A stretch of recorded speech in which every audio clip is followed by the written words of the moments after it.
houve a aplicação dos 50% no Brasil, uma repercussão positiva na oposição, no partido do senhor, na família do senhor, agradecendo a Trump, elogiando. Uma medida que tem um impacto ruim para o Brasil, evidentemente, o senhor conversa com as pessoas dos setores produtivos, pode ter impacto em emprego, pode ter impacto em crescimento, pode ter impacto em renda. E aí a defesa da anistia, como se fosse a anistia mais importante que o Brasil. É isso que vocês estão passando, essa ideia de que o interesse pela anistia do ex-presidente Bolsonaro vale mais do que o que pode acontecer com o Brasil, os efeitos ruins para o Brasil. E aí também derruba esse discurso de defesa nacionalista que o PL, o senhor, o partido do senhor tem, né? Bom, Júlia, boa tarde, Júlia, Camarote, Otávio, todos que nos assistem. O grande problema está aí, Júlia, quando faz-se o diagnóstico errado e tenta-se dar o remédio errado. A gente tem que fazer o diagnóstico certo. As coisas não começaram a desandar no Brasil agora, não foi ontem, não foi ano passado. Há muito tempo já, esse ativismo judicial que acontece aqui no Brasil, em especial por parte do ministro Alexandre de Moraes, ele vem bagunçando literalmente toda a nossa democracia. Desde o primeiro, ou melhor, na campanha de 2018 ainda, já criava-se essa aura de que o presidente Bolsonaro se elegeria, que tinha um risco de haver um golpe militar. Passaram os 4 anos, nada aconteceu. Começou o governo do presidente Bolsonaro e as interferências começaram já muito cedo. Eu lembro que quando já estava um pouquinho tensionada essa relação, e eu posso falar como testemunho ocular, Júlia, porque eu tentei e continuo tentando até hoje ser uma ponte para construir o diálogo junto ao Supremo Tribunal Federal. Vocês vão se lembrar que em 29 de abril de 2020 ainda, 1 ano e 4 meses de governo Bolsonaro, vem aquela decisão do ministro Alexandre de Moraes de impedir que o então delegado Alexandre Ramagem assumisse a diretoria-geral da Polícia Federal. De lá para cá, foram várias vezes em que houve uma interferência direta no Executivo, praticamente fazendo de tudo para dificultar um governo do presidente Bolsonaro. Isso se repetiu dentro da eleição, com Alexandre de Moraes, presidente do TSE, desequilibrando completamente a disputa eleitoral que nós tínhamos contra o Lula, e de lá para cá uma perseguição sem fim, atropelando devido ao processo legal, atropelando tudo, e agora, por último, a liberdade de expressão.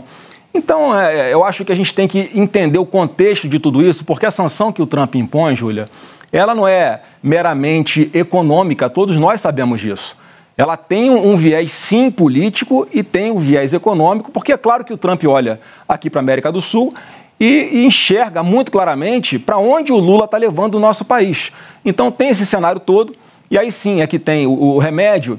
E eu digo o seguinte, Júlia, que a gente tem que tratar isso tudo com muita seriedade, com muito equilíbrio e com muita responsabilidade, porque senão o Brasil vai sofrer muito, e não é o que eu torço, não falo isso aqui com nenhuma alegria. Eu também fiquei surpreso com uma taxa de 50% sobre os produtos brasileiros exportados para os Estados Unidos. O Eduardo Bolsonaro estava lá trabalhando, e o que a gente tinha notícia aqui é que havia uma costura para alguma sanção ao Alexandre de Moraes.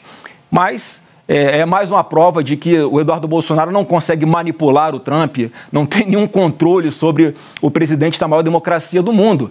Ele faz análise de cenário e ele é que toma a medida que ele acha que vai ser suficiente para atingir os objetivos dele. E para concluir essa minha primeira participação, eu fico muito mais preocupado ainda quando eu estou vendo a reação do Luiz Inácio hoje, fazendo chacota, desdenhando, fazendo pouco caso, parece um pombo que estufa o peito para dizer que fala mais alto, quando, na verdade, infelizmente, o Brasil não tem condições de negociar de igual para igual com os Estados Unidos.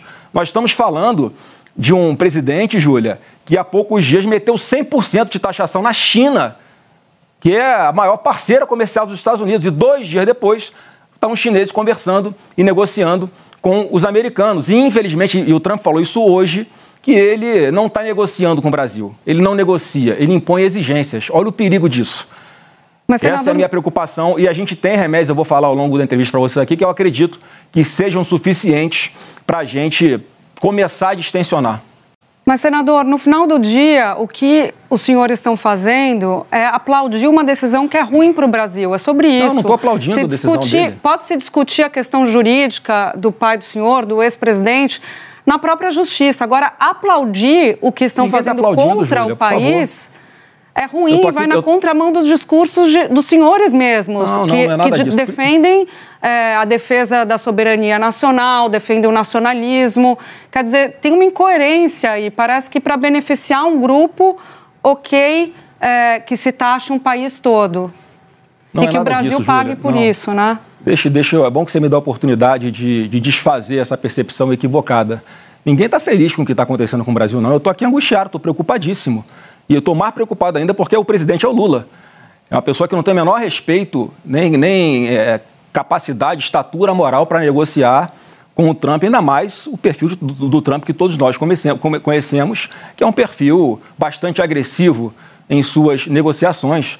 O que a gente está defendendo aqui é o retorno da normalidade no nosso país, é o retorno da liberdade no nosso país, que não haja censura em redes sociais, é a soltura de presos inocentes, é uma série de coisas, como eu falei, que não começaram de ontem para hoje.